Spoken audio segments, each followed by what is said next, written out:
Alright then, so we've put together all of this logic right here inside the useEffect hook to update all of these state properties to output the data or a loading message or an error if there is one, and everything is working fine, and it's fine to be left like this. But what if we want to do the same kind of thing in another component in the future, where we fetch some data, we create state for the data itself, the error, an is pending property, etc. We'd essentially have to rewrite all of this code in that component again, and that's not very efficient. It's not easy to manage, especially if you're using this code in a few different places in your application. So it would be good if we could make use of all of this code again in different components, so make it a bit more reusable so we don't have to continually write it out again and again. For example, what we could do is we could rip it all out of this component and put it in its own JavaScript file, and then we just import that into this file to use it. And we could also import that into any other component that might need to use the same logic in the future. And this way we're only writing and maintaining the code in one place and not in several different places over different components that need to fetch data. So when we do something like this by externalizing the logic into its own file, we're creating something called a custom hook in React. So a bit like useState and useEffect have their own specific functionality as hooks, we'd be creating a custom hook with a specific ability to fetch data. So in order to make this custom hook, the first thing I'm going to do is make a new file inside the source folder, and I'm going to call this usefetch.js. So inside this file, we just need to place all of the functionality to fetch the data exactly as we did over here inside the home component. But first of all, we need to create a function to put the code in, and this function will be the hook itself.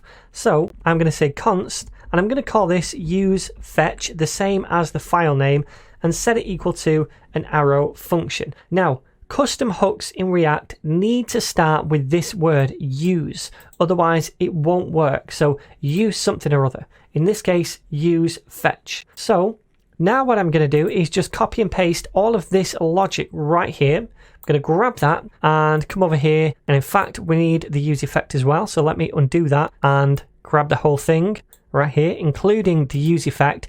And we're going to paste it inside this hook right here. Now we do need to make some tweaks. First of all, we need to import useEffect, and also we need to register all of the states as well, because currently the state is over here, but we're not setting that state here anymore. We're setting that state down here. So let me also grab all of this first and paste it inside this function at the top. So now we're updating all of these state properties.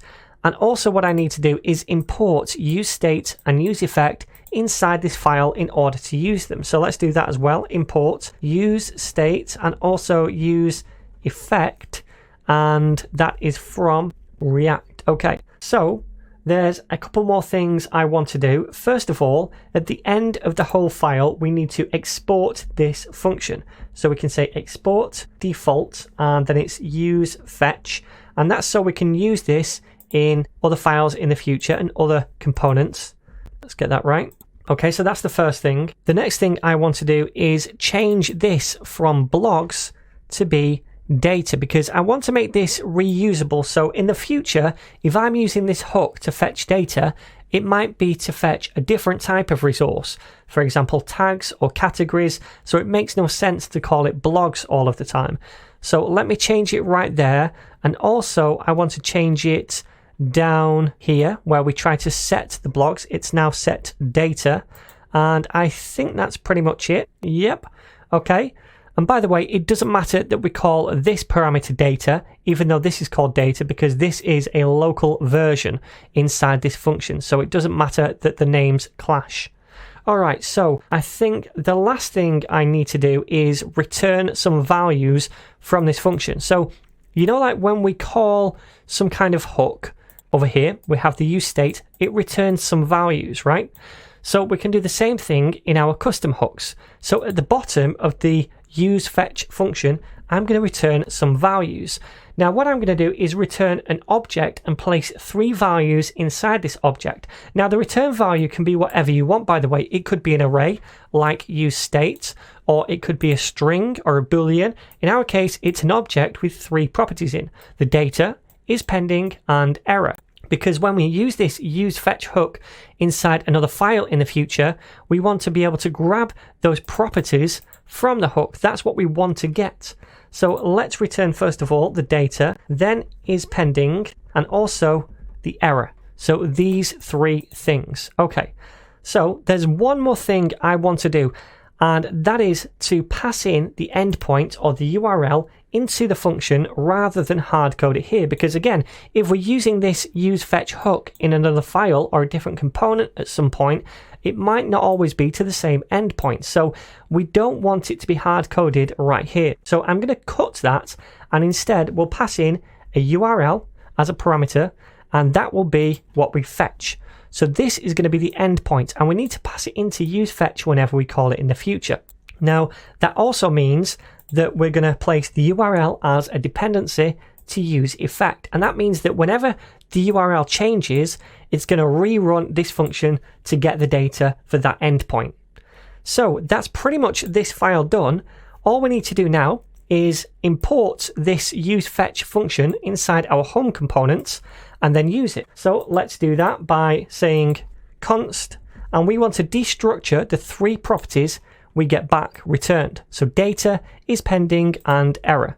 So I'm going to say data is pending and error. And by the way, we could have used an array, much like we get an array of values back from useState. These could have been in an array instead, but typically I like to use objects because then the order of these properties doesn't matter when we're destructuring them, and we can just grab maybe is pending without getting the others if that's all we want.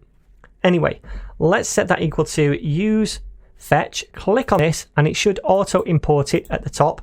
And then remember, as a parameter, we need to pass through this endpoint. So that's the resource we're trying to fetch. So fingers crossed, this should all work, because now what we're doing is grabbing these 3 things back, and then we're still outputting the data once we get it, whether that be an error, is pending, or the blogs. And by the way, this is now called data, but we're still trying to pass the blogs in.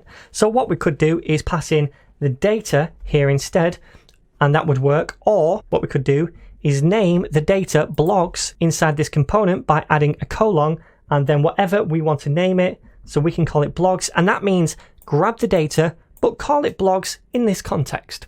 So now when we pass blogs in, we're really just passing in the data. Alright, so let's save this and see if it works. Yep, everything works. Cool. So there we go, my friends. That's how we can make a custom hook, and hopefully you can see how this is much more reusable now. We don't have to redo all of this logic in every component that needs to make a fetch.